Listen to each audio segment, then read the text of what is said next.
ജോഷി ഡെന്നിസ് ജോസഫ് കൂട്ടുകെട്ടിലൊരുങ്ങിയ multi star ചിത്രമായിരുന്നു number 20 Madras mail. Mohanlal, Mammootty, Soman, Ashokan തുടങ്ങിയവർ പ്രധാന വേഷത്തിലെത്തിയ ചിത്രം ബോക്സ് ഓഫീസിൽ വലിയ വിജയമായിരുന്നു. ചിത്രത്തിൽ മമ്മൂട്ടി എന്ന നടനായി തന്നെയാണ് മമ്മൂട്ടി അഭിനയിച്ചത്.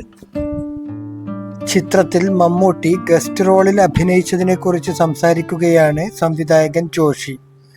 സിനിമയുടെ ചിത്രീകരണം തുടങ്ങിയ ശേഷവും നടന്റെ വേഷം ആര് ചെയ്യുമെന്ന് തീരുമാനിച്ചിരുന്നില്ലെന്നും പിന്നീടാണ് മമ്മൂട്ടി വന്നതെന്നും ജോഷി പറയുന്നു.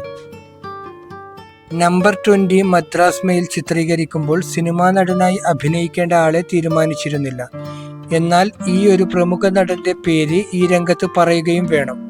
ട്രെയിനിൽ വച്ച് ആ നടൻ എടുത്ത ഫോട്ടോയാണ് പോലീസിന്റെ കയ്യിൽ കിട്ടിയിരിക്കുന്നത്.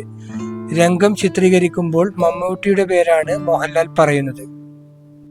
മമ്മൂട്ടി അന്ന് കുടുംബസമേതം അമേരിക്കയിലാണ്. അദ്ദേഹത്തിന്റെ അനുവാദമില്ലാതെ പേര് ഉപയോഗിക്കുന്നത് എനിക്ക് താല്പര്യമുണ്ടായിരുന്നില്ല. എന്നാൽ മമ്മൂട്ടി ഈ സിനിമയിൽ ഗസ്റ്റ് റോളിൽ അഭിനയിക്കുമെന്ന് ലാലിന് വിശ്വാസമുണ്ടായിരുന്നു. അമേരിക്കയിൽ നിന്നെത്തിയ മമ്മൂട്ടി ഷൂട്ടിങ്ങിൽ പങ്കാളിയായി.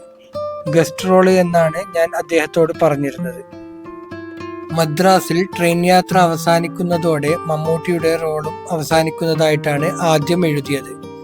പിന്നീടാണ് ഇടവേളയ്ക്ക് ശേഷവും മമ്മൂട്ടി കടന്നു വരുന്നതും മോഹൻലാലിൻ്റെയും സുഹൃത്തുക്കളുടെയും നിരപരാധിത്വം തെളിയിക്കാൻ ശ്രമിക്കുന്നതും. മമ്മൂട്ടി എന്ന കഥാപാത്രം കഥയിൽ വീണ്ടും സജീവമാകുന്നത് രണ്ടാമത് കഥ വികസിപ്പിച്ചപ്പോഴാണ്. ഷൊർണൂരിൽ ഷൂട്ടിങ്ങിന് വന്നപ്പോൾ മമ്മൂട്ടി എന്നോട് ചോദിച്ചു, ഞാൻ എൻ്റെ പേരിൽ തന്നെ ഒരു സൂപ്പർ സ്റ്റാറായി അഭിനയിക്കുന്നത് അല്പം അനൗചിത്യമില്ലേ? അന്ന് ഞാൻ മമ്മൂട്ടിയെ സമാധാനിപ്പിച്ചു.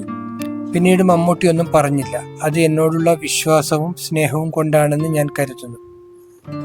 അതിൻ്റെ കടപ്പാട് ഇന്നും മമ്മൂട്ടിയോട് എനിക്കുണ്ട്. മമ്മൂട്ടി വ്യത്യസ്തമായ ഗെറ്റപ്പുകളിലാണ് സിനിമയിൽ പ്രത്യക്ഷപ്പെടുന്നത്. മീശയായിരുന്നു പ്രശ്നം. ചില രംഗങ്ങളിൽ ഒറിജിനൽ മീശ, ചിലയിടത്ത് വെപ്പ് മീശ. മമ്മൂട്ടി സിനിമാ നടനായി തന്നെ അഭിനയിക്കുന്നത് കൊണ്ട് അതാരും കാര്യമാക്കിയില്ല. സിനിമ വൻ ഹിറ്റായതുകൊണ്ട് കൂടിയാകാം ഇതൊന്നും ആരും ശ്രദ്ധിക്കാതിരുന്നത്, ജോഷി പറയുന്നു.